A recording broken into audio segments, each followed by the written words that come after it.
आहे ते एकातच अडकवलेले असतात, अशी खाच करून जे लॉक सिस्टम असते ना. तुम्ही कुठल्याही प्राचीन मंदिराचा अभ्यास करायला गेलात ना तर तिथे कुठलंही सिमेंट, माती, चुना असं बांधकामामध्ये तुम्हाला वापरलेला दिसत नाही. कुठं दिसतो का तुम्हाला?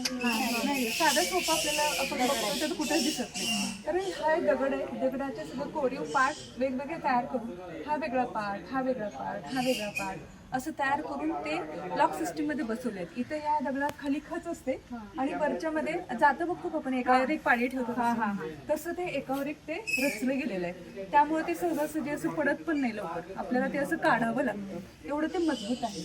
आणि इथलं तुम्ही कोरीव काम बघा, प्रत्येक स्तंभावरती किती सुंदर असं कोरीव काम केलंय. इथे बघा, आपल्याला आता दगडावरती काम करायचं म्हटलं तर आपल्याला कारागीर मिळत नाही, आपल्याला तर शक्यच नाही. पण हे जे प्राचीन कालखंडातले जे कलाकार आहेत ते अतिशय उत्तमरित्या दगडावरती कोरीव काम आणि प्राचीन टेम्पल खूप कलापूर्ण आहेत. सोलापूर जिल्ह्यात तुम्हाला अनेक असे चालुक्यकालीन टेम्पल, यादवकालीन टेम्पल असतात, पण ते थोडेसे मातीचे वगैरे तयार केलेले आहेत. पण प्राचीन कालखंडाचे चालुक्यकालीन टेम्पल तुम्हाला खूप सुंदर पद्धतीने कोरलेले पाहायला मिळतात. तिथे बघा बशी आणि असं बशीसारखा आकार आहे, त्याच्यावर एकावर एक ठेवलंय. हस्त, त्याला वरचे आहे ते हस्त म्हणतात. आता प्रत्येक स्तंभाला वेगवेगळी नावं आहेत, खालच्याला तळखडा म्हणतात. असे तुम्ही मंदिर शैलीचा अभ्यास कराल ना तसं तुम्हाला ते माहिती होत जाईल.